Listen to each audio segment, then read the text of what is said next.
Vous avez passé un bon moment dans la présence de Dieu. Alléluia. Nous allons continuer ce bon moment par la nourriture, la parole. Qui va nous apporter le pasteur Farage, que vous accueillez encore ce matin.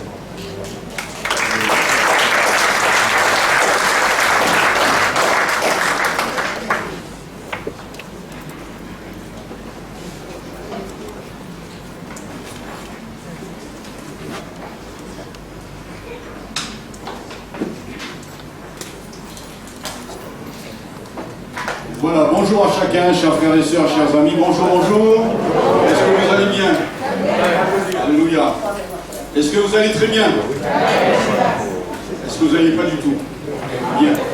Nous avons un Dieu qui est grand, un Dieu qui est merveilleux, un Dieu qui est merveilleux, qui dépasse les notions qui sont les nôtres, qui dépasse nos difficultés, nos problèmes.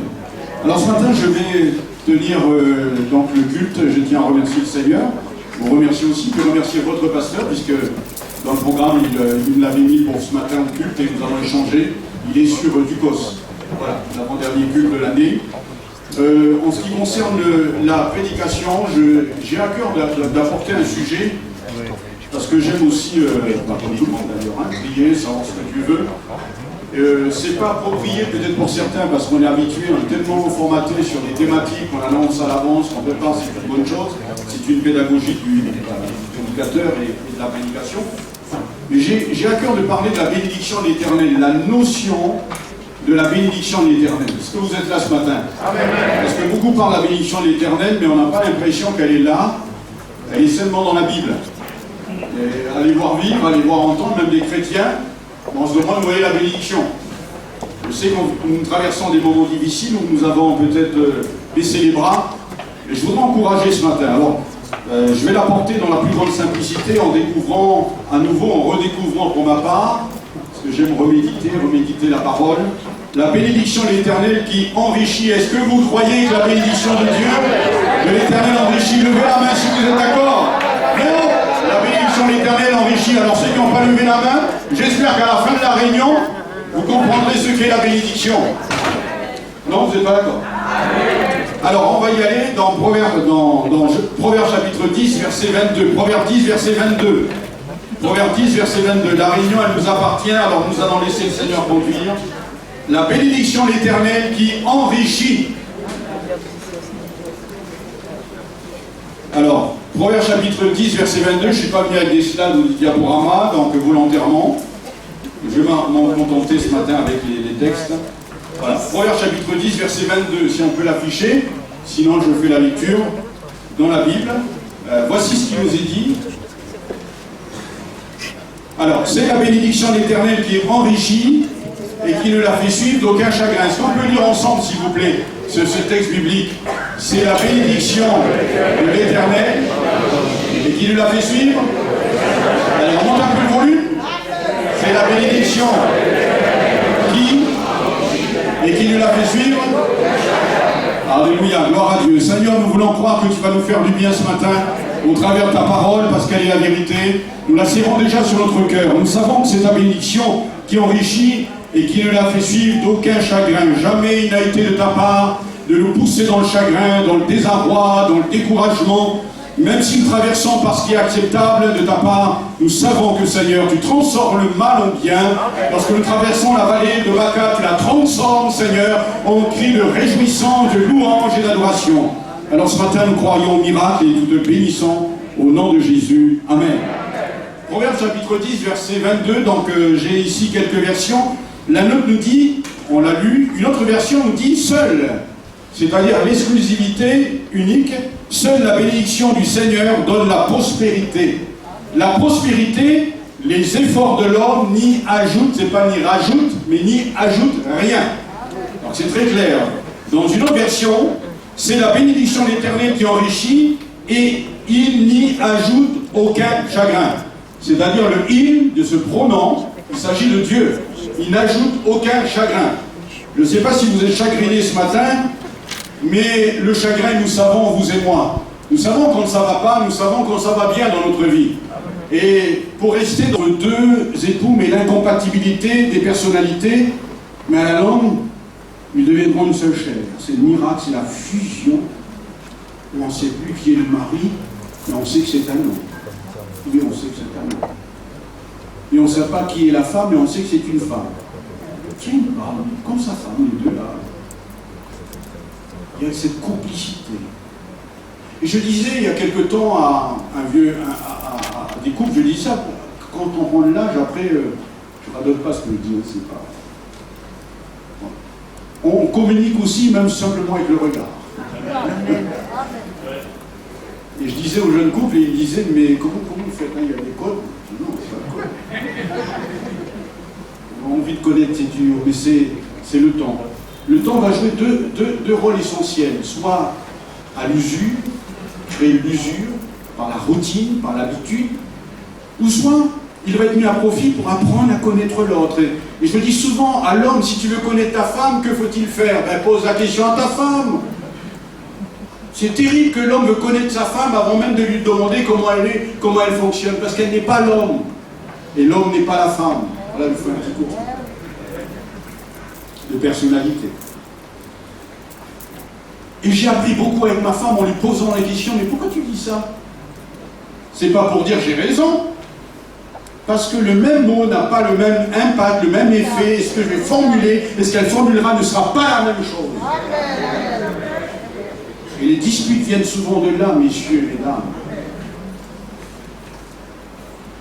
Alors j'arrive à ma deuxième réflexion, parce qu'il faut courir maintenant. C'est ici qu'intervient la deuxième réflexion, elle sera courte sur le chagrin, qui ne doit pas suivre la bénédiction. C'est la bénédiction de l'Éternel qui enrichit, il ne la fera suivre d'aucun chagrin. Mais Dieu dit, il ne faut pas à la bénédiction qu'il y ait le chagrin. Parce que le chagrin va annuler tout, et on comprend dans des coups de compte, c'est trop installé pendant des années, des mois, et ça perdure, à un moment donné, c'est plus rien. Il n'y a que le chagrin. Bien des dangers menacent l'amour et l'agressent au quotidien. Donnez-moi encore 5 minutes. Vous savez, on n'a pas besoin de faire des grands tableaux, certaines attitudes anodines au départ, insignifiantes, et certains comportements qui pourraient sembler, on va dire bénins, peuvent, à la langue, être fatigants. C'est bénin, c'est rien du tout. Mais dans la durée, si on n'y prend pas garde, ça va exploser. Alors voyons aussi venir de loin les conséquences de l'habitude. Vous savez, l'habitude qui s'installe, c'est un peu comme avec la vie chrétienne. Vous savez, quand on lit par habitude, on fait une chose par habitude. Et après, qu'est-ce qu'il va se faire? Ça va aboutir à ce qu'on appelle l'indifférence. Et l'indifférence, c'est-à-dire, j'ai une personne à côté de moi, j'ai ça, et je n'apprécie pas ces beaux trésors et ces belles valeurs. Et vous voyez tout de suite dans la Bible cette parole, et je vais faire un constat qui est là. D'ailleurs, nombreux sont les couples qui ratent leur virage fatidique. Je m'explique. Dès la 3e et à la 4e année, en fait, c'est ce qu'on dit pour continuer à s'aimer plus qu'hier et moins que demain. C'est la fameuse phrase. C'est vrai. On parle de 4 ans, mais le constat est rude parce qu'on disait cela il y a quelques années. On appelait ça d'ailleurs le septennat fatal au régime matrimonial. 7 ans, les 7 premières années. Et qu'est-ce qui se passait? Ça se passait tout simplement, ça passait ou ça cassait. Et là, parfois, les couples n'ont pas compris. On a idéalisé, puis après, on est tombé du nuage, et on avait la réalité. Je sais, certains vont dire, d'où l'importance d'accompagner les couples. Mais la zone de turbulence s'est déplacée au XXIe siècle. Et cette zone de turbulence qui s'est déplacée, il suffit de 4 petites années pour les faire, les couples, 1 sur 2. On parle de 1 sur 3, on va vers 1 sur 2. On n'est pas encore bien figé dessus, mais... Et d'après certains, dans une étude qui a été faite sur 62 pays, elle n'est pas de moi, mais j'ai emprunté, on dit qu'on baille aux noces de Coton, c'est la première année. Écoutez la suite. On rampe aux noces de bois, c'est-à-dire 5 ans. Entre 1 an et 5 ans, se marque là énormément de ruptures. Je crois qu'il faut relever le défi. Il faut relever le défi. Qu'est-ce qui pourrait détruire la bénédiction de Dieu? Bien sûr, les choses les plus grossières, l'adultère, l'infidélité, vous savez, font partie des causes graves qui détériorent l'amour. Parce que l'amour, c'est je suis à toi, tu es à moi, c'est ça. Je ne partage pas avec un autre. Il faut aucune morale, attention. Mais avant d'en arriver là, il s'est passé quelque chose. Ne me dites pas que l'on tombe dans l'adultère comme cela. Le manque d'attention, souvent, est appelé à la vigilance. Vous savez, quand une femme dit « je veux que tu me serres dans les bras », puis nous, messieurs, allez, je vais parler pour vous. Pas mon vouloir, mais... mais chérie, je t'ai pris dans les bras il y a 15 jours déjà. J'allais dire bougre. Si elle te dit ça, c'est pourquoi elle veut sentir que tu es là. Ou sinon, nous, quand on dit « chérie, ça fait combien de... Je t'ai pas entendu te dire je t'aime, mais je t'ai dit il n'y a pas longtemps hier, mais elle veut t'entendre dire là. Vas-y, cherche pas à comprendre avec ton cerveau, dis je t'aime. Ou sinon, parfois nous on l'interprète avec des notions, mesdames, excusez-nous, je sais qu'on est dans un culte, mais Dieu ne va pas être fâché parce que c'est lui qui a institué le mariage. Tout de suite on fait, c'est notre logiciel, mesdames, alors aidez-nous. Quand on dit je t'aime, la suite...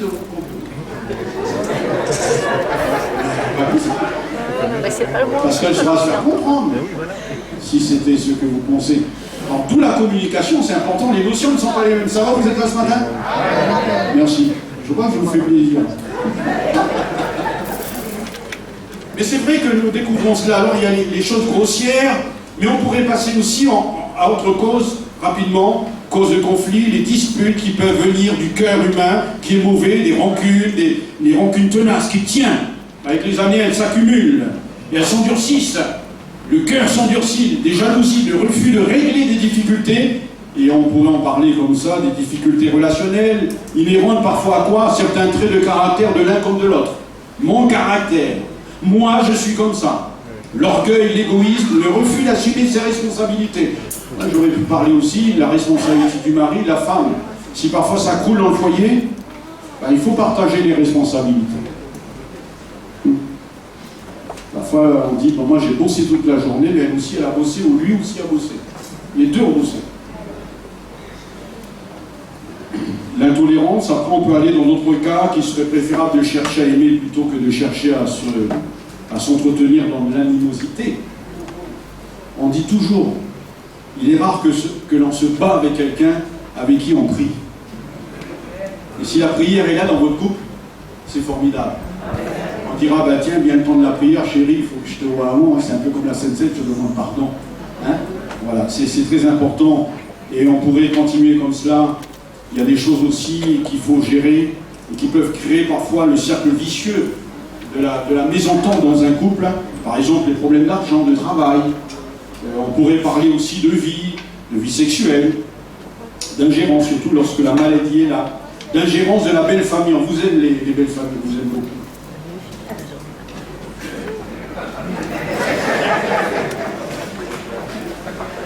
Mais quand la belle-mère dit, tu sais, fais-lui ça, tu verras. Tu verras quoi? Il y a tout l'effet contraire. Et puis l'autre côté, il dit, mais tu vas. Voilà, réglez vos problèmes tout seul. Papa, beau-père, reste à la maison. Belle-mère, reste à la maison. C'est à nous le couple. Amen. Le couple le mieux géré, c'est le couple qui se gère seul. Je sais que vous n'allez pas m'applaudir, mais je sais que c'est la vérité. Et s'ils ne savent pas trop faire, ça ne fait rien d'essayer. D'ailleurs, quand ils auront besoin tous les deux, je parle les deux, les couples, ils iront trouver papa, maman, ils seront là. Mais soyez pas trop pressés. Il ne faut pas non plus sous-estimer le caractère de l'habitude, de la routine. Alors pour les couples, apprenez à vivre aussi toujours, je vais dire, l'innovation. Passez du temps ensemble. Vous savez, la routine, elle use. Parfois, les maisons de certains deviennent des salles d'attente. Le mari, il arrive, il part, on n'a jamais le temps ensemble, on n'a jamais le temps. Prenez du temps de vivre ensemble, de dialoguer, contrairement à la bouderie. Passez du temps ensemble. Et je m'adresse aux chrétiens, l'affection et l'amour sont des sentiments, je répète, précieux, mais fragiles. Il faut entretenir. Et l'amour doit se manifester, se maintenir, mais a besoin de volonté de l'un, a besoin de volonté de l'autre. Et je prie le Seigneur ce matin. Que Dieu vous bénisse. Si tu as ta femme à côté de toi ou ton conjoint, dis-lui je t'aime. Non, vous êtes des vieux fous, c'est bon. C'est bon ça fait pas plaisir dans une église de faire ça. Dire au frère, t'as pas pensé aux célibataires? Si, je pense aux célibataires. Le mariage est-il une source d'enrichissement? Oui. Il suffit de regarder certains. Je crois qu'on est à 5000 cas. L'éclairage de l'unicité, certains c'est pire que la lumière. Je crois que ça pétille dans les yeux. Pourtant ils ne sont pas parfaits. Le texte biblique nous dit c'est la bénédiction de l'Éternel qui enrichit. Et le mariage fait partie de cet enrichissement. Il y a un Dieu qui est grand. À Dieu soit toute la gloire. Je termine avec Ecclésiaste chapitre 4 versets 9 à 12 et je donne ensuite la suite pour la fin du programme. Ecclésiaste chapitre 4 verset 9 jusqu'au verset 12. Il y a une belle définition du mariage. Avant de lire, si vous pouvez afficher Ecclésiaste chapitre 4 verset 9 à 12. Le mariage est une école, un milieu d'apprentissage et de croissance, bien sûr si les choses sont ce qu'elles devraient être, au sein duquel les deux partenaires, hommes-femmes, peuvent s'épanouir et grandir. Leur relation se développe en même temps qu'eux.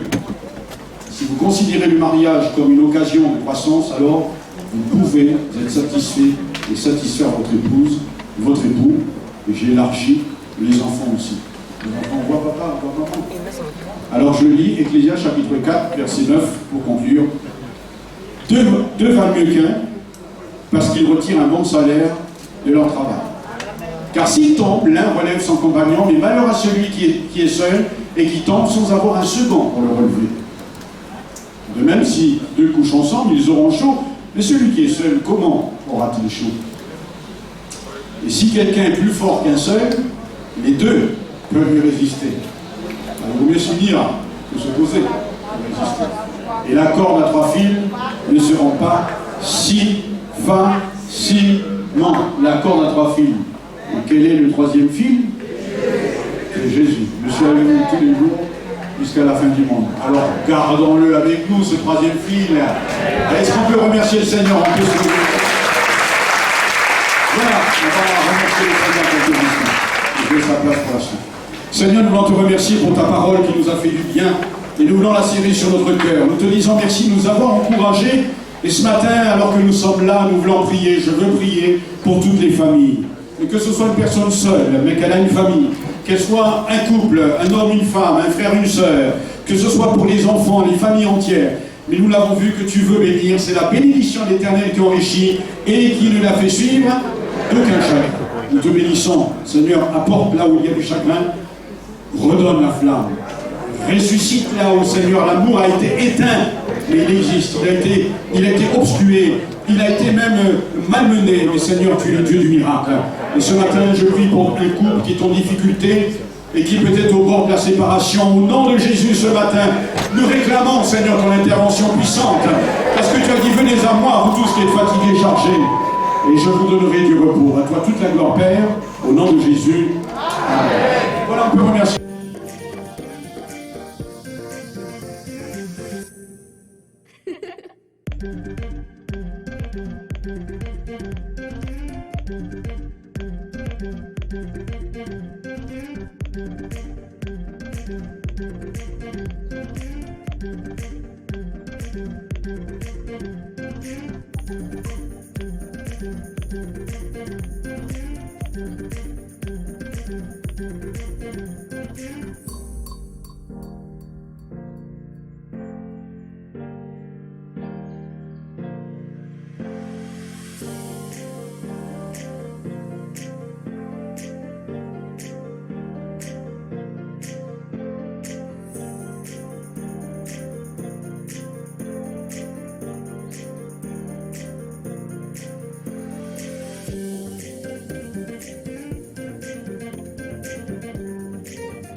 Thank you.